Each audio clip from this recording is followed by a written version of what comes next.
जय Hind officers, welcome to write for mains. आज हम जीएस 3 का इकोनॉमिक डेवलपमेंट में एक इंपॉर्टेंट टॉपिक है जो न्यूज़ में एडिटोरियल में काफ़ी इंपॉर्टेंट है, काफ़ी दिनों से न्यूज़ में चल रहा है, उसे डिस्कस करने वाले हैं। जीएसटी जो अभी रिफॉर्म हुआ है, जीएसटी 2.0 जो रिफॉर्म हुआ है उसके ऊपर करने वाले हैं, काफ़ी इंपॉर्टेंट है। जीएसटी के ऊपर ये जो एडिटोरियल है उसके ऊपर कैसा क्वेश्चन यूपीएससी पूछेगा डिस्कस करते हैं। क्वेश्चन है, GST was envisioned as one nation one tax one market, to what extent has it achieved this goal, examine whether GST 2.0 can act as a structural reform to accelerate India's growth. 250 word में answer करना है, ठीक है। ये हमने क्यों pick किया, अभी रिसेंटली आपको अगर आपने न्यूज़पेपर पढ़ा होगा तो अभी हमारे जो प्राइम मिनिस्टर मोदी जी हैं उन्होंने ये कहा कि ये अभी जीएसटी में सबसे बड़ा रिफॉर्म है और इसका जो इम्पैक्ट है काफ़ी बड़े लेवल पे हमें जो है देखने को मिलेगा। तो इस वजह से हमें जो है ऐसा जो एडिटोरियल है, ऐसा जो टॉपिक है जीएसटी रिफॉर्म, ये हमारे लिए काफ़ी इंपॉर्टेंट हो जाता है यूपीएससी जीएस 3 के जो एग्जाम है उसमें। तो डिस्कस करते हैं, पहले हम डिकोड करेंगे क्वेश्चन की क्या डिमांड है। फर्स्ट इन्होंने लिखा है, फर्स्ट जो हमने बताना है लिखा है, जीएसटी वाज एनविजन्ड। पहले तो जो जीएसटी का जो एनविजन है वो बताएंगे as one nation one tax one market, ठीक है। पहले तो इसके जो जीएसटी के आने का पर्पज क्या है, ठीक है, और इसका जो एनविजन है one nation one tax one market, इसके बारे में कुछ पॉइंट लिखेंगे। 20 से 25 वर्ष इसे देने वाले हैं, ठीक है, इंट्रोडक्शन के अलावा बॉडी पार्ट में। उसके बाद to what extent it has achieve this goal, कितने हद तक जो गोल है हमने अचीव किया जीएसटी में वो बताएंगे। उसके बाद जो हमने अचीव नहीं किया है, नॉट अचीव्ड, वो भी बताएंगे। 3-4 पॉइंट जो है हमने अचीव किए हैं, काफी बढ़िया है, वो भी हम लिखेंगे। और कुछ अभी भी चैलेंज है नॉट अचीव्ड, वो बताएंगे, ठीक है। उसके बाद उसने पूछा examine whether GST 2.0 can act as structural reform, तो कैसे जो जीएसटी रिफॉर्म अभी हुआ है कैसे वो एक्ट करने वाला है as structural reform to accelerate India growth, ठीक है। तो ये भी हम बताएंगे कैसे 2.0 अभी रिफॉर्म हुआ है, कैसे ये स्ट्रक्चरल रिफॉर्म रहने वाला है और इसके क्या बेनिफिट्स रहेंगे वो बताने वाले हैं। और उसके बाद जो क्वेश्चन है यहाँ पे कोर डिमांड है जो खत्म हो जाता है, इसके बाद जो हिडन डिमांड है वो शुरू होता है, चैलेंजेस बताने वाले हैं और उसके साथ साथ जो वे फॉरवर्ड है वो क्या रहेगा वो बताने वाले हैं। तो ये हमारा ओवरऑल जो अप्रोच है इससे डिस्कस करने में वो रहने वाला है। तो जल्दी से इंट्रोडक्शन लिखेंगे, पहले इंट्रोडक्शन में हम बताएंगे जो जीएसटी है कब लॉन्च हुआ, ठीक है, और उसका जो काफ़ी इंडिया में सिंस इंडिपेंडेंस ये काफ़ी बड़ा जो रिफॉर्म टैक्स में रहा है वो है, ठीक है। तो जल्दी से डिस्कस करते हैं, इंट्रोडक्शन लिखेंगे। Launch GST launch in 2017 comma is is India's is India's most significant most significant most significant indirect indirect indirect tax indirect reform aimed aimed at इसका क्या है, वो बताने वाले हैं। at creating a creating a unified unified national unified national market market under market under the slogan one nation one nation one nation one tax one market. तो कैसा भी क्वेश्चन जीएसटी के ऊपर पूछे, ये आपका सबसे बढ़िया जो इंट्रोडक्शन रहने वाला है। विद इन 25 वर्ड में हमने ये बता दिया। अभी हम अंडरलाइन करेंगे जो इंपॉर्टेंट पॉइंट है क्या है। लॉन्च इन 2017 में लॉन्च किया गया India most significant in direct जो टैक्स रिफॉर्म है, इसका एम है क्रिएटिंग यूनिफाइड नेशनल मार्केट, ठीक है, unified national market keyword underline करेंगे under the slogan of one nation one tax one market. तो ये हमने बताना था। GST and GST and GST and its vision and its vision, box में करेंगे इस तरीके से अंडरलाइन के साथ ही। GST was envisioned envisioned to replace to replace multiple indirect multiple indirect multiple indirect taxes, जो इससे पहले मल्टीपल इनडायरेक्ट जो टैक्सेस है उन्हें रिप्लेस करने के लिए जीएसटी जो है वो लाया गया था with a single transparent single transparent system comma there bye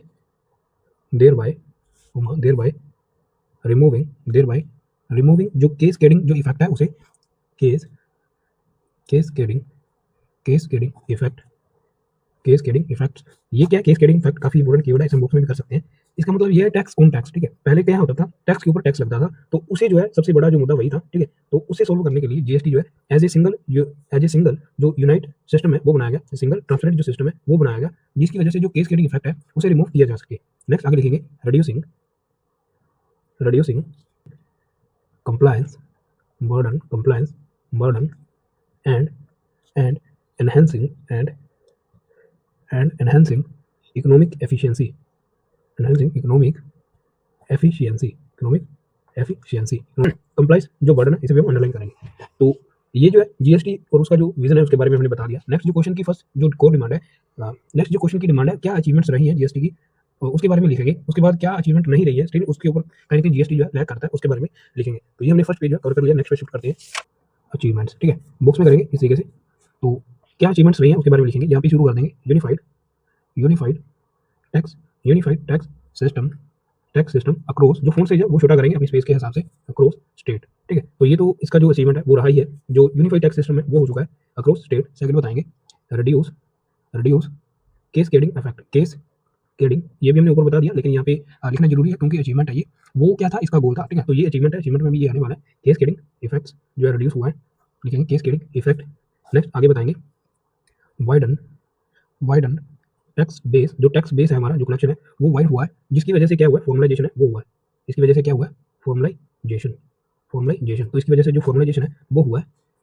next एक पॉइंट और ऐड कर देते हैं, यहाँ पे लिखेंगे लिखेंगे ट्रांसपेरेंसी, जो ट्रांसपेरेंसी है वो इंश्योर हुई है, जो जीएसटी है उसकी वजह से ट्रांसपेरेंसी वाया, इस बुक्स में करेंगे ट्रांसपेरेंसी किसकी वजह से, वाया जो आईटीसी जो आईटीसी है उसकी वजह से, आईटीसी जो मैकेनिज्म है उसकी वजह से, आईटीसी मैकेनिज्म। तो अभी ये क्या है आईटीसी मैकेनिज्म, ये क्या चीज़ है, ये है इनपुट टैक्स क्रेडिट, ये काफ़ी इंपॉर्टेंट है, इसे हम थोड़ा समझने की कोशिश करते हैं। इसका क्या मतलब है, जैसे एग्जांपल के साथ समझेंगे, जैसे एक ट्रेडर है उसने 100 जो रुपीज़ है उसका जो है रॉ मटेरियल जो है रॉ मटेरियल वो बाय किया, ठीक है। इसके ऊपर उसे जो जीएसटी लगा 18% इसके ऊपर जो है जीएसटी उसने दिया, ठीक है। टोटल 180 रुपये उसने जो है पेड कर दिए, ठीक है। 1000 रुपये का रॉ मटेरियल था, उसके ऊपर 180 रुपये जीएसटी जो है उसने पे करके रॉ मटेरियल जो है वो खरीदा है। उसके बाद इसे जो है जो उसने प्रोडक्ट तैयार किया है, ठीक है, जो फिनिश गुड है, यहाँ पे लिख देते हैं, जो फिनिश गुड है, अगर वो उसने मान लीजिए वो उसने तैयार किया 2000 रुपये का, ठीक है, जो उसकी ओवरऑल जो उसने जो सेल किया 2000 रुपये का, तो यहाँ पे अभी जो है उसे जीएसटी फिर से देना पड़ेगा, जीएसटी 18%। तो अगर यहाँ पे भी 18% बनाए 2000 का, तो वो बनेगा थी, तो मान लीजिए यहाँ पे अगर वो 8% जीएसटी देता है तो वो बनेगा 360 रुपये। तो यहाँ पे 180 रुपये उसने पहले ही दे दिए, अब वो गुड जो है वो क्रिएट करके बना रहा है, तो उसके ऊपर फिर से जो है 80% अगर टैक्स बनाएंगे तो जो है 360 बनेगा। तो यहाँ पे भी टैक्स दे रहा है और यहाँ पे भी टैक्स दे रहा है, बनाने से पहले रॉ मटेरियल में टैक्स पे कर रहा है और बनाने के बाद भी वो टैक्स पे कर रहा है। तो ये दो जगह जो टैक्स उसने पे किया है, तो इसे क्या करेंगे, जो बाद में टैक्स पे है और जो पहले उसने पे कर दिया उसे माइनस कर देंगे, ठीक है। तो यहाँ पे जो है ओवरऑल 180 रुपये जो है वो पे करने वाला है। तो ये अभी जो फाइनल उसने जो टैक्स पे किया है, यही जो है फायदा है इनपुट टैक्स जो क्रेडिट है उसका, जो उसने पहले पे कर दिया रॉ मटेरियल में, तो वो जो उसका टैक्स है जब वो ओवरऑल पे करेगा तो वो जो पहले वाला टैक्स है उसके जो अकाउंट है उसमें क्रेडिट कर दिए जाएंगे, ठीक है। तो ये ओवरऑल जो आईटीसी का जो कंसेप्ट है काफी इंपॉर्टेंट है, यही हमने जो पॉइंट में लिखा, ये काफी इंपॉर्टेंट है, अपने अपने आंसर में ये पॉइंट जो है जरूर लिखना है, input tax credit. I hope आपको ये अच्छा लगा होगा, आप समझ पाए होंगे कि आईटीसी कैसे काम करता है। नेक्स्ट अभी देखेंगे नॉट अचीव्ड, जो अभी अचीव नहीं किया उसके बारे में लिखेंगे, यहाँ पे बताएंगे still still multiple still multiple slabs, still multiple जो स्लैब्स हैं टैक्स की वो देखने को मिलती है। तो इसकी वजह से क्या हो रहा है, जो इसका जो गोल है वन टैक्स, वो कहीं ना कहीं हमें जो है लैक जो है उसमें देखने को मिलता है। तो ये वोलेट कर रहा है वन टैक्स, यहाँ पे लिखेंगे नॉट नॉट वन टैक्स, तो ये वन टैक्स जो है वो नहीं है, ये जो है वन टैक्स नहीं है, ये जो मल्टीपल जो स्लैब्स हैं टैक्स की वो देखने को मिलती है, ठीक है। आप चाहे तो यहाँ पे मल्टीपल जो स्लैब्स हैं वो लिख सकते हो। नेक्स्ट जो इसका पॉइंट है वो लिखेंगे, जो इसने जो अचीव नहीं किया है वो है, अभी भी जो इशू चल रहा है वो है compliance compliance burden compliance burden on जो स्मॉल फर्म्स है उसके ऊपर, स्मॉल फर्म्स, ठीक है। तो जिन्होंने अभी बिजनेस शुरू करना है, जो स्मॉल फर्म्स है उनके ऊपर जीएसटी का काफी जो प्रेशर है, जो कंप्लाइंस बर्डन है वो रहता है, ठीक है। तो ये भी कहेंगे कि इसकी जो अचीवमेंट है उसमें हम नहीं लिख सकते, तो ये प्रेशर जो अभी भी चल रहा है। नेक्स्ट लिखेंगे टेक्निकल ग्लिचेस, टेक्निकल ग्लिचेस, तो ये भी रहता ही है टेक्निकल ग्लिचेस, जिसकी वजह से जो फंड है, जो रिफंड है वो डिले होता है, जो ऊपर हमने जो है अभी देखा delay delay refund, delay refund, तो उसकी वजह से जो फंड है वो डिले होता है। एक जो पॉइंट है वो लिख देते हैं यहाँ पे, जो सेंट्रल स्टेट फ्रिक्शन है और जो रेवेन्यू कंपनसेशन है उसमें जो है हमें जो है मिसमैच देखने को मिलता है, तो वही लिखेंगे लिखेंगे central state central state function on on revenue compensation on revenue compensation. तो कहीं ना कहीं हमारा जो फिजिकल फेडरलिज्म है स्टेट और सेंटर के बीच में, उसमें हमें जो है लैक देखने को मिलता है in terms of revenue compensation. तो ये भी जो इसका जो अचीवमेंट है उसके अगेंस्ट हम लिखने वाले हैं। नेक्स्ट अभी हम जो उसकी क्वेश्चन की कोर डिमांड है उसके बारे में लिखेंगे, यहाँ पे हेडिंग देंगे GST 2.0 as as structural reform. तो कैसे ये स्ट्रक्चरल रिफॉर्म रहने वाला है, इसके जो बेनिफिट्स हमें मिलने वाले हैं उसके बारे में लिखेंगे। फर्स्ट जो पॉइंट है हम लिखने वाले हैं, यहाँ पे भी हम पॉइंट में लिखेंगे। इसी तरह डाइवर्सिटी जो है अपने जो आंसर है उसमें मेंटेन करनी है, यहाँ पे हमने जो एरो यूज किए हैं, ठीक है। तो अभी यहाँ पे जो है हम पॉइंट में लिखेंगे, ठीक है। फर्स्ट जो इसकी जो स्ट्रक्चरल रिफॉर्म रहने वाला है उसके बारे में लिखेंगे। पहला अभी जो क्या रिफॉर्म हुआ है सबसे बड़ा जो हमें देखने को मिला है वो है रैशनलाइजेशन इनटू फ्यू स्लैब्स, ठीक है। जो स्लैब्स हैं पहले मल्टीपल स्लैब्स थी, अभी वो कम कर दी है, ठीक है। जो हमें अभी जो हमने अचीवमेंट में भी बताया था कि अभी भी मल्टीपल स्लैब है, तो इन मल्टीपल स्लैब्स को अभी हमने कम कर दिया है, वो अभी यहाँ पे लिख के दिखाएंगे, ठीक है। लिखेंगे रैशनलाइजेशन रैशनलाइजेशन इनटू फ्यूर स्लैब। तो यहाँ पे हम चाहे तो बता सकते हैं ब्रैकेट में लिखेंगे 5%, 18%, वो 28%, ठीक है। तो ऐसे जो स्लैब्स हैं अभी 3 में उन्हें जो है डिवाइड कर दिया है। तो इसकी वजह से क्या होगा, ये क्या करने वाला है, सिंप्लीफाई स्ट्रक्चर। तो सिंप्लीफाई सिंप्लीफाई स्ट्रक्चर, ठीक है। तो इसकी वजह से जो ओवरऑल हमारा जीएसटी जो स्ट्रक्चर है वो सिंप्लीफाई होने वाला है। नेक्स्ट आगे बताएंगे। अभी एक जो सबसे बड़ा जो इंपॉर्टेंट पॉइंट है, जो डिस्प्यूट रेजोल्यूशन है उसको लेके जो बड़ा स्टेप जो लिया गया जीएसटी रिफॉर्म में, वो है establishment of GST appellate tribunal, ठीक है। तो जो ट्रिब्यूनल है वो बनाने की बात जो की गई है, यहाँ पे लिखेंगे establishment establishment of GST GST appellate GST appellate tribunal GST appellate tribunal. इसकी वजह से क्या होने वाला है, faster dispute faster dispute resolution faster dispute resolution. तो ये होने वाला है जीएसटी अपीलेट जो ट्रिब्यूनल है वो एस्टेब्लिश होने वाला है। तो ये हम बुक्स में करेंगे, काफी इंपॉर्टेंट है ये। नेक्स्ट जो थर्ड जो स्ट्रक्चरल रिफॉर्म रहने वाला है जीएसटी 2.0 का, वो लिखने वाले थर्ड लिखेंगे रिलीफ लिखेंगे रिलीफ रिलीफ रहने वाला है फॉर जो स्मॉल टैक्स पेयर है उसके बारे में। स्मॉल टैक्स पेयर अंडरलाइन करेंगे, कैसे थोड़ा एलैबोरेट कर देते हैं। जिसकी जो टर्नओवर है यहाँ पे लिख देते हैं टर्नओवर, जिसकी टर्नओवर अभी जो है बिलो बिलो जो 2.5 लाख से कम है, जिसकी टर्नओवर 2.5 लाख वो क्या टैक्स में एग्जाम्प्ट किए गए हैं, ठीक है। एग्जाम्प्ट 2.5 लाख एग्जाम्प्ट लिखेंगे। ये क्या करने वाला है, बूस्टिंग। इसकी वजह से क्या होगा, बूस्टिंग जो वॉलंटरी जो कंप्लाइंस है उसके बारे में। बूस्टिंग वॉलंटरी वॉलंटरी कंप्लाइंस, ठीक है। अभी हमारे पास स्पेस है, चाहे यहाँ पे एक पॉइंट जो ऐड कर सकते हैं। लिखेंगे बेटर क्रेडिट रैशनलाइजेशन। जो क्रेडिट है उसमें भी जो रैशनलाइजेशन है वो होने वाला है बेटर क्रेडिट रैशनलाइजेशन एंड आगे लिखेंगे एंड रेवेन्यू स्टेबलाइजेशन मैकेनिज्म, ठीक है। तो जो रेवेन्यू स्टेबलाइजेशन मैकेनिज्म है वो भी कहीं ना कहीं जो है बेटर होने वाला है इस जीएसटी जो 2.0 रिफॉर्म है उसकी वजह से। नेक्स्ट जो पॉइंट है, एक पॉइंट और ऐड कर देते हैं, 2 पॉइंट और लिख देते हैं। तो इसकी वजह से क्या होने वाला है, जो हमारी एफडीआई है और जो इन्वेस्टमेंट है कहीं ना कहीं वो अट्रैक्ट होने वाला है, क्योंकि जीएसटी अगर कम होगा तो जो एफडीआई है वो कहीं ना कहीं अट्रैक्ट होने वाला है, और हमारा जो जीडीपी ग्रोथ है वो भी होने वाला है। तो ये एक पॉइंट जो है हम ऐड कर देते हैं, यहाँ पे लिखेंगे ग्रोथ ड्राइवर। अभी जो जीएसटी 2.0 वो जो स्ट्रक्चरल रिफॉर्म है ये ग्रोथ ड्राइवर रहने वाला है। तो इसके बारे में हम लिखेंगे यहाँ पे छोटे छोटे में लिखने वाले हैं। ये क्या करने वाला है, इजियर टैक्सेशन ये रहने वाला है। क्या करने वाला है, अट्रैक्ट एफडीआई जो फॉरेन डायरेक्ट इन्वेस्टमेंट्स है वो होने वाला है। एंड ओवरऑल जो मेक इन इंडिया हमारा जो गोल है उसे बूस्ट मिलने वाला है। एंड लिखेंगे boost make in India and boost make in India. तो ऐसे जो कीवर्ड्स हैं अपने स्मार्टली ऐड करने हैं, ठीक है। कहाँ पे हमें जो ये हेल्प करने वाला है, easier taxation attract FDI and boost make in India. तो ये हमने ओवरऑल जो जीएसटी के स्ट्रक्चर जो रिफॉर्म है, क्या उसके जो बेनिफिट्स रहने वाले हैं हमने वो बता दिए। अभी हम क्या चैलेंजेस जो है वो लिखने वाले हैं, क्या चैलेंजेस अभी भी हैं। तो यहाँ पे अभी हम छोट में लिखेंगे, यहाँ पे डायग्राम में बताएंगे चैलेंजेस, क्या चैलेंजेस अभी भी जो है हमारा जीएसटी है वो फेस कर रहा है। सबसे पहला जो बड़ा चैलेंज है वो है रेवेन्यू लॉस का, ठीक है। जो स्टेट है उनका जो फिजिकल डेफिसिट है वो कहीं ना कहीं प्रॉपर जो शेयरिंग है जीएसटी की नहीं होती सेंट्रल और स्टेट के बीच में, उसकी वजह से जो है शॉर्ट, उसकी वजह से स्टेट्स में उसमें जो फिजिकल डेफिसिट है वो देखने को मिलता है। तो यहाँ पे हमारा जो पहला पॉइंट रहेगा वो रहेगा रेवेन्यू लॉस, क्योंकि जीएसटी जो है स्टेट जो है उसे जो है जो पहले अपने टैक्स जो लगाता था, अलग अलग टैक्स जो पहले स्टेट कलेक्ट करता था, उसमें जो है उनका जो रेवेन्यू लॉस है वो हो रहा है। तो रेवेन्यू लॉस यहाँ पे हम पॉइंट जो है लिखने वाले हैं, स्टेट फिजिकल डेफिसिट इंक्रीजेस, ठीक है। तो यहाँ पे ब्रैकेट में लिख सकते हैं शॉर्ट टर्म के लिए, शॉर्ट टर्म, ठीक है, ताकि हम जो है सेफ साइड पे रहे। इसका जो इम्पैक्ट है हमने शॉर्ट टर्म के लिए दिखाया। स्टेट का जो फिजिकल डेफिसिट है वो इंक्रीज रहने वाला है, ठीक है। डिजिटल इंफ्रा गैप्स, तो ये कहीं ना कहीं ये तो रहने ही वाला है, ठीक है। अभी डिजिटल कंप्लीट जो नहीं हुआ है, क्योंकि पोर्टल में जो ग्लिचेस है वो देखने को मिलते हैं। यहाँ पे हम चाहे तो शॉर्ट में थोड़ा एलैबोरेट कर सकते हैं क्यों हमने ये पॉइंट लिखा, पोर्टल ग्लिचेस, ठीक है। जहाँ पे जीएसटी जो है पे किया जाता है वहाँ पे अभी भी जो है ग्लिचेस हैं उस साइड पे। जो रूरल कनेक्टिविटी है वो भी इंश्योर अभी नहीं हो पाई है, रूरल कनेक्टिविटी, ठीक है। तो ये हमने जो 2 पॉइंट है मोस्ट इंपोर्टेंट है वो लिख दिए। उसके बाद जो चैलेंज है स्टेट की तरफ से वो भी रहता है। यहाँ पे जो है थर्ड पॉइंट लिख सकते हैं, यहाँ पे थर्ड पॉइंट लिखेंगे स्टेट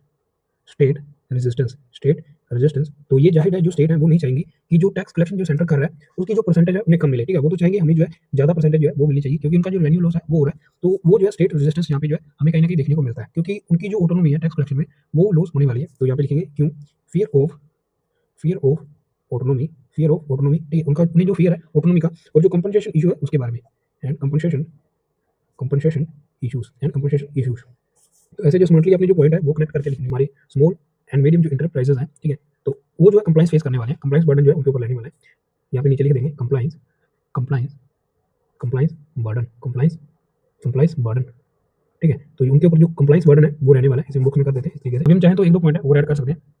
जो ट्रांजिशन कॉस्ट है, ठीक है, यहाँ पे शॉर्ट में लिखेंगे जो ट्रांजिशन कॉस्ट है, कहीं ना कहीं उसमें जो है इशू देखने को मिलता है, ट्रांजिशन कॉस्ट, ठीक है, ट्रांजिशन कॉस्ट है, अभी भी उसमें चैलेंज जो है देखने को मिलते हैं, क्योंकि सिस्टम को अभी जो अपग्रेड है वो भी करना है, अभी जो ट्रेनिंग जो सिस्टम है वो भी करना है। तो यहाँ पे भी शॉर्ट में यहाँ पे बता देते हैं, ये हमने क्यों लिखा, system system upgrade, system upgrade, और दूसरा क्या करना है, जो ट्रेनिंग है वो भी शुरू करना है, ठीक है, ट्रेनिंग। तो इसकी वजह से जो ट्रांजिशनल कॉस्ट है वो इंक्रीज होने वाला है। यहाँ पे हम लिखेंगे litigation, litigation litigation risk, litigation risk, ये क्यों रहने वाला है इस बॉक्स में करेंगे, ये 6 पॉइंट है हमारा।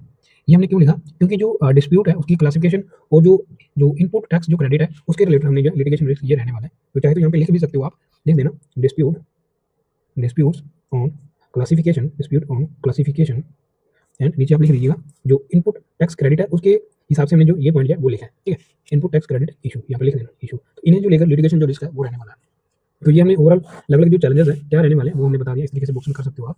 नेक्स्ट अभी हमारे पास पेज है, हम चाहे तो यहाँ पे अभी शॉर्ट में वे फॉरवर्ड लिखेंगे, 3-4 पॉइंट शॉर्ट में लिखने की कोशिश करेंगे और उसके बाद जो है कंक्लूड करेंगे, ठीक है। तो वे फॉरवर्ड क्या रहने वाला है वो लिखते हैं यहाँ पे, वे फॉरवर्ड क्या रहने वाला है, ठीक है। तो शॉर्ट में बताएंगे यहाँ पे अलग अलग जो सजेशन बेसिकली वो बताने वाले हैं, वो लिखना है डिजिटल एज, ठीक है। तो जो डिजिटलाइजेशन वाला सिस्टम है वो रहना चाहिए, डिजिटलाइजेशन ईज जो है वो रहना चाहिए, यूजर फ्रेंडली जो जीएसटी जो है वो रहना चाहिए, फास्टर रिफंड वो रहना चाहिए। डिजिटल ईज क्यों रहना चाहिए, ताकि जो कंप्लाइंस है वो कम हो सके और जो फास्टर रिफंड है वो हो सके। यहाँ पे एक बार नीचे लिख देंगे फास्टर रिफंड, ठीक है। तो जो रिफंड है वो फास्ट हो पाए, इसकी वजह से डिजिटल ईज है वो होना चाहिए। जो सेंटर स्टेट कंसेंसस है वो रहना चाहिए, सेंटर सेंटर स्टेट कंसेंसस, ये काफ़ी इंपॉर्टेंट है, दोनों की जो सहमति है वो होनी चाहिए इस रिफॉर्म के ऊपर, ठीक है। उसके बाद लिखेंगे जो हमारे स्मॉल मीडियम इंटरप्राइजेस हैं उन्हें जो है सपोर्ट करना है, ठीक है, उन्हें जो है सपोर्ट करना चाहिए, उन्हें जो है सपोर्ट करना चाहिए, ठीक है। उन्हें जो है कंप्लाइंस रिलीफ है वो मिलना चाहिए, यहाँ पे नीचे लिख देंगे उन्हें जो है कंप्लाइंस रिलीफ वो मिलना चाहिए, ठीक है, कंप्लाइंस जो रिलीफ है वो मिलना चाहिए, ठीक है। यहाँ पे एक जो पॉइंट है ये सभी में फिट हो जाता है, कैपेसिटी बिल्डिंग, ठीक है। तो जो प्रॉपर से ट्रेनिंग जो है वो रहनी चाहिए, इसे एक्सप्लेन करने की जरूरत नहीं है, कैपेसिटी बिल्डिंग ये अपने आप में कंप्लीट पॉइंट है, ठीक है, जिसके अंदर ही जो ट्रेनिंग रहता है ऑफिशियल का, ठीक है, ट्रेडर का, वो आने वाला है, ठीक है। ये हमने शॉर्ट में वे फॉरवर्ड बता दिया, ठीक है। एक चाहे तो यहाँ पे एक और लिख सकते हैं, जो इसका जो इंप्लीमेंटेशन होना चाहिए वो फेज में होना चाहिए, यहाँ पे लिख सकते हैं फेज्ड ट्रांजिशन। तो जो ग्रेजुअली जो रिफॉर्म है वो लेके आनी चाहिए, ताकि जो शॉक्स हैं उसे अवॉइड किया जा सके। GST 2.0 must must simplify slabs comma लिखेंगे बूस्ट बूस्ट डिजिटल ईज, जो हमने ऊपर लिखा digital ease, boost digital ease comma and overall जो फेडरल ट्रस्ट है उसे स्ट्रेंथन करना चाहिए, लिखेंगे strengthen physical strengthen federal trust, काफ़ी बढ़िया कीवर्ड है, आप यूज़ कर सकते हो फेडरल ट्रस्ट। लिखेंगे aligning with India's visions, India vision of a unified market and sustainable inclusive economic growth, यानी चलिए देंगे इंक्लूसिव सस्टेनेबल इकोनॉमिक ग्रोथ जो है वो हो सके, ठीक है। जीएसटी वॉज, क्वेश्चन क्या था, GST was envision as one nation one tax one market, to what extent has it achieved this goal, examine whether GST 2.0 can act as a structural reform to accelerate India's growth. 250 word में answer करना था। पहले हमने GST के बारे में बताया, कैसे जो जीएसटी है 2017 में ये लॉन्च हुआ था, इंडिया का मोस्ट सिग्निफिकेंट जो इनडायरेक्ट जो टैक्स रिफॉर्म है, इसे बॉक्स में कर सकते हैं, इनडायरेक्ट टैक्स रिफॉर्म ये रहा है। इसका एम क्या था, creating a unified national market under the slogan of one nation one tax one market, ठीक है। तो ये आपका बढ़िया इंट्रोडक्शन ओवरऑल, जब भी जीएसटी पे क्वेश्चन आए, ठीक है, स्पेसिफिकली जब भी जीएसटी पे क्वेश्चन है तो ऐसा जो इंट्रोडक्शन है ये यूनिवर्सल है, आप ऐसा लिख सकते हो, ठीक है। नेक्स्ट इसका जो विजन था, जो उसने क्वेश्चन में भी पूछा था जीएसटी एंड विजन, तो वो हमने लिखा कैसे इसने जो मल्टीपल जो इन टैक्सेस थे उन्हें रिप्लेस किया, ठीक है। तो इसकी वजह से जो ट्रांसपेरेंसी है वो इंश्योर हो पाई, केस कैरिंग जो इफेक्ट है उसे रिड्यूस किया गया, ठीक है। जो कंप्लाइंस बर्डन है कहीं ना कहीं वो भी जो है कम हुआ इसकी वजह से, और इकोनॉमिक एफिशिएंसी जो है ओवरऑल वो इंक्रीज हुई, ठीक है। तो ये इसका जो इन्विजन था, उसने कहीं ना कहीं इसकी जो अचीवमेंट है इसकी रही है। नेक्स्ट देखिए, नेक्स्ट उसने पूछा था क्या अचीवमेंट जो है वो हो पाई है, वो लिखा यूनिफाइड टैक्स सिस्टम है वो हुआ है, ठीक है, अक्रॉस स्टेट। जो केस केडिंग इफेक्ट है वो रिड्यूस हुआ है, जो टैक्स बेस है वो वाइडन हुआ है, इसकी वजह से फॉर्मलाइजेशन जो है जीएसटी और टैक्स रिफॉर्म है ये हुआ है। ट्रांसपेरेंसी जो है वो इंश्योर हो पाई है, आईटीसी जो मैकेनिज्म है जो अभी रिसेंट जो हमने ऊपर जो एक्सप्लेन किया था, काफी इंपॉर्टेंट है ये। जो अचीवमेंट नहीं रहा है उसके बारे में लिखा है, स्टिल मल्टीपल जो स्लैब्स है, वन जो टैक्स है वो प्रिंसिपल जो है उसे फॉलो नहीं कर रहा है। कंप्लाइंस जो बर्डन है अभी भी है, स्मॉल जो फर्म्स है उसके ऊपर टेक्निकल ग्लिचेस देखने को मिलते हैं। रिफॉर्म जो रिफंड है उसमें डिले होता है। सेंट्रल स्टेट जो फंक्शंस है उसमें जो रेवेन्यू कंपनसेशन है वो ठीक से नहीं हो पा रहा, कहीं ना कहीं ये अचीवमेंट नहीं रहा है। अभी इन्हीं जो ना जो अचीवमेंट अभी नहीं रहा, उसे अचीव करने के लिए जीएसटी 2 जो रिफॉर्म है, वो लेके आए हैं एज़ अ स्ट्रक्चरल रिफॉर्म। पहला सबसे बड़ा जो पॉइंट था रैशनलाइज़ेशन हुआ है, फ्यूअल स्लैब्स में अभी 3 रह गए, 5%, 18% और 28%। तो ये सिम्प्लीफाई कर दिया गया है, ठीक है? तो इसने जो सिम्प्लीफाई कर दिया, जो स्ट्रक्चर है उसे एस्टेब्लिशमेंट इसने किया है जीएसटी अपीलेट जो ट्रिब्यूनल है उसका, ताकि जो डिस्प्यूट रेज़ोल्यूशन है, उसका प्रोसेस जो है वो फास्टर हो सके। रिलीफ जो अभी मिलने वाला है स्मॉल जो टैक्स पेयर है उन्हें, जिनकी जो इनकम है 2.5 लाख से कम है, ठीक है? तो ये बूस्ट करने वाला वॉलंटरी जो कंप्लायंस है उसे। इसके बाद जो बेटर क्रेडिट रैशनलाइज़ेशन है, ये देखने को मिलेगा। और साथ ही साथ जो रेवेन्यू स्टेबलाइजेशन है, वो मैकेनिज्म जो है, रेवेन्यू स्टेबलाइजेशन मैकेनिज्म जो है, ये इंश्योर करने वाला है। ग्रोथ ड्राइवर रहने वाला है, कैसे? क्योंकि टैक्स अगर कम रहेगा, तो जो एफडीआई है, वो अट्रैक्ट होने वाला है और इंडिया का ओवरऑल जो गोल है, मेक इन इंडिया, वो इंक्रीज़ जो है, वो बूस्ट होने वाला है। उसके बाद क्या चैलेंजेस जो है, हमने इन शॉर्ट बताने की कोशिश की है। रेवेन्यू लॉस रहेगा, ठीक है? रेवेन्यू जो लॉस है, वो रहने वाला है। फिस्कल डेफिसिट जो है, स्टेट का, वो इंक्रीज़ होने वाला है, ठीक है? शॉर्ट टर्म के लिए। सेकंड हमने बताया, जो डिजिटल इंफ्रा गैप है, वो अभी भी है। पोर्टल जो विलेजेस है और रूरल जो कनेक्टिविटी है, वो कहीं न कहीं चैलेंज में आएगा। थर्ड पॉइंट हमने लिखा है, जो स्टेट है, रेजिस्टेंस वो रहेगा, ठीक है? क्योंकि उनकी फियर ऑफ ऑटोनॉमी है, उसकी वजह से और जो कंपनसेशन जो इश्यू है, उसकी वजह से। उसके बाद स्मॉल जो मीडियम एंटरप्राइजेज़ हैं, कंप्लायंस बर्डन उनके ऊपर अभी भी है। फिफ्थ हमने बताया, जो ट्रांजिशन कॉस्ट है, ठीक है? ट्रेनिंग में, ठीक है? और जो सिस्टम अभी अपग्रेड करने वाले हैं स्ट्रक्चरल रिफॉर्म में, तो वो भी रहने वाला है चैलेंज में। सिक्स्थ हमने बताया, लिटिगेशन जो रिस्क है, वो भी रहने वाला है। जो डिस्प्यूट होगा, उसकी क्लासिफिकेशन के ऊपर और जो इनपुट टैक्स क्रेडिट है, उनके इश्यू के ऊपर। वे फॉरवर्ड क्या है, वो हमने बताया। डिजिटल ईज़ जो है, अभी फास्टर रिफंड हो सके, उसके बारे में। फेज़ ट्रांजिशन जो रहना चाहिए, ताकि जो शॉक है, ताकि जो शॉक है, उसे अवॉइड किया जा सके। सेंटर स्टेट कंसेंसस काफ़ी इंपॉर्टेंट है, दोनों की सहमति चाहिए। कैपेसिटी बिल्डिंग चाहिए, ट्रेनिंग चाहिए ऑफिशियल को, ठीक है? और जो स्मॉल मीडियम एंटरप्राइजेज़ हैं, उन्हें सपोर्ट करना चाहिए, ठीक है? ताकि उनके ऊपर जो कंप्लायंस जो बर्डन है, वो कम हो पाए। उसके बाद हमने कंक्लूड किया। कंक्लूजन में हमने बताया, GST 2.0 must simplify slabs, boost digital ease, strengthen federal trust, align with India vision of unified market and sustainable inclusive economic growth, ठीक है? तो ये था हमारा ओवरऑल आंसर। आई होप आपको ये अच्छा लगा होगा। Thanks for watching.